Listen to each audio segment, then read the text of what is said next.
Marcus almost didn't stop that night. It had been one of those long, exhausting Tuesdays that seemed to stretch on forever.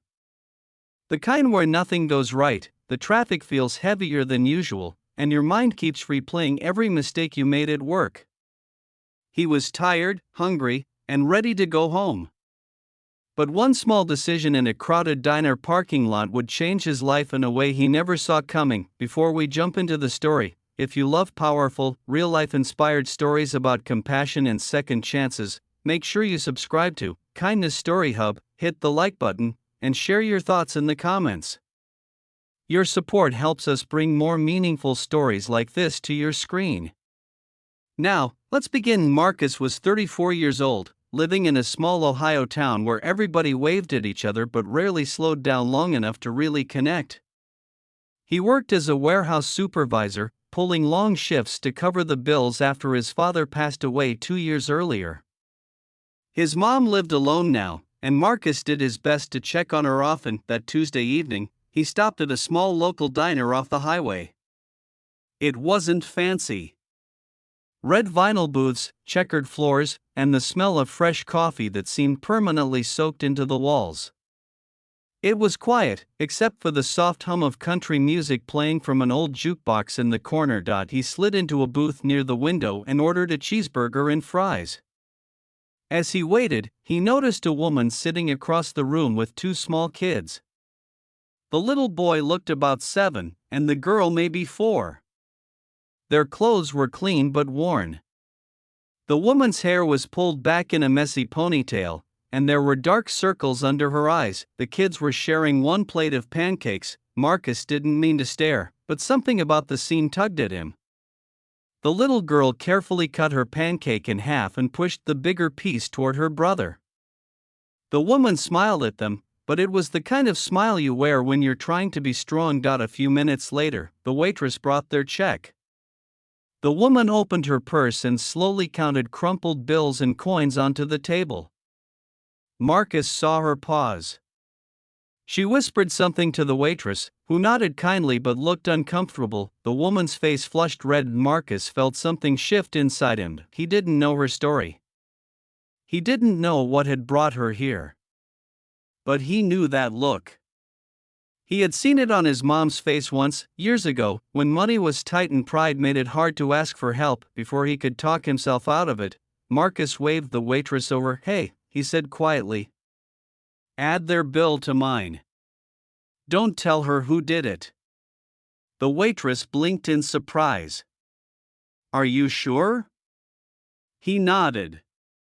"Yeah. Just tell her it's taken care of." It wasn't a huge amount. $32. For Marcus, it meant skipping his usual weekend takeout. But it felt right when the waitress told the woman that her meal had been paid for. The woman's eyes filled with tears. She looked around the diner, confused. Marcus quickly looked down at his phone. The woman stood up and scanned the room. Their eyes met for just a second.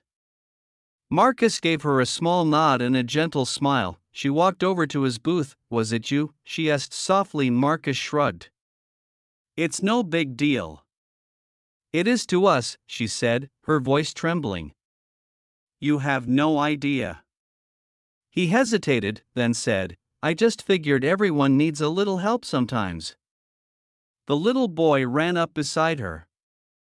"Mom, is he the superhero?" Marcus laughed. "No cape, buddy." The woman introduced herself as Elena. She had recently left an abusive relationship and was staying at a nearby shelter. She had just started a new job at a grocery store, but her first paycheck wouldn't come for another week. Tonight was supposed to be a treat, she admitted. "I promised them pancakes if they were brave at their new school."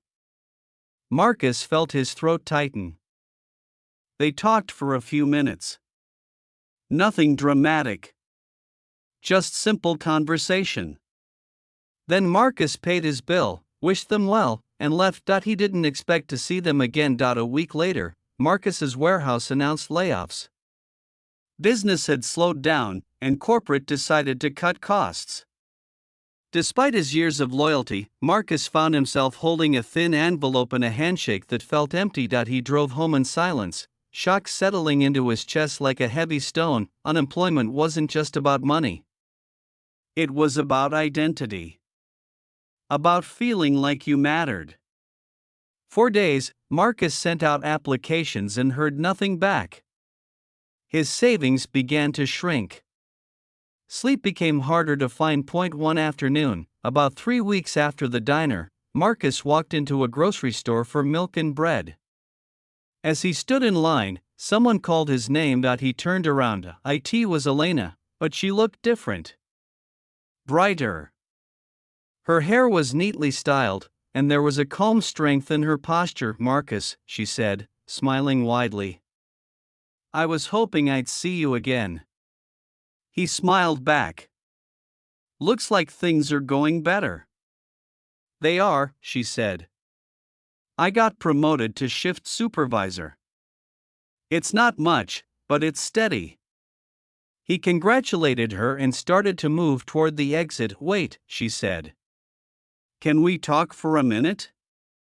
They stepped aside near the entrance. "I've been thinking about that night," Elena began. "You didn't just pay for our food. You gave me something else." Marcus tilted his head. "What's that?" "Hope," she said simply. "That not everyone is cruel. That maybe we were going to be okay." He swallowed hard. She continued, "After that night, I decided I wasn't going to let my past define me. I asked my manager about extra shifts. I signed up for community college classes starting next semester. And I've been volunteering at the shelter, helping other women." Marcus felt a warmth spread through him, something he hadn't felt in weeks. "That's amazing," he said. She hesitated. "Listen, I heard from the diner owner that you lost your job." Marcus blinked. "How did you?" "I asked about you. I wanted to thank you properly." He mentioned it. Marcus forced a small smile. "Yeah. Tough break." Elena took a deep breath. "Our store is hiring assistant managers. It's full-time. Benefits. I already talked to my store manager about you." Marcus stared at her. "She trusts my judgment," Elena continued. "I told her about what you did. About the kind of person you are." He felt his eyes sting. "I don't have experience in grocery," he said quietly. "You have leadership experience," she replied. "And heart. Sometimes that matters more." A week later, Marcus sat in a small office across from the store manager. The interview felt more like a conversation. By the end of it, the manager extended her hand. "Welcome to the team." Marcus walked out of that store with a job offer in his pocket and tears in his eyes. The position wasn't glamorous, but it was stable. It gave him purpose again. Over time, he learned the rhythms of the store, the early morning deliveries, the rush before dinner, the regular customers who came in just to chat. He and Elena became friends. Not because of the diner, but because they understood each other. They both knew what it felt like to be at the edge and to be pulled back by unexpected grace. Months later, near the holidays, the store started to pay it forward board.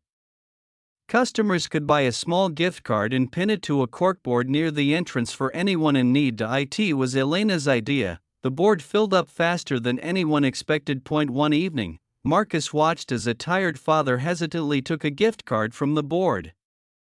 His young daughter hugged him tightly. Marcus turned to Elena. "You started this." She shook her head. "No. You did. That night in the diner." Marcus realized something then. Kindness doesn't stop with one act. It moves. It multiplies. It creates ripples you may never fully see, all because of $32 and a quiet decision not to look away. Years later, Marcus would tell that story to new employees during training. Not to brag, but to remind them that small choices matter. That you never know when a simple gesture could change the direction of someone's life, including your own. And every time he passed a diner late at night, he remembered how close he came to driving straight home. Not if he had, Elena might have lost a little more hope. He might have lost a future opportunity. And dozens of families might have never felt the impact of that pay-it-forward board. Kindness doesn't require wealth. It doesn't demand perfection. It only asks that we see each other. So the next time you notice someone struggling at a restaurant, at a store, or even in your own neighborhood, don't underestimate the power of a small, quiet act, because you never know, you might just be someone's superhero, and what happens next, it might be unreal. If this story touched your heart, remember to like, subscribe to Kindness Story Hub, and share this message with someone who needs a reminder that goodness still exists. Let's keep the ripple going.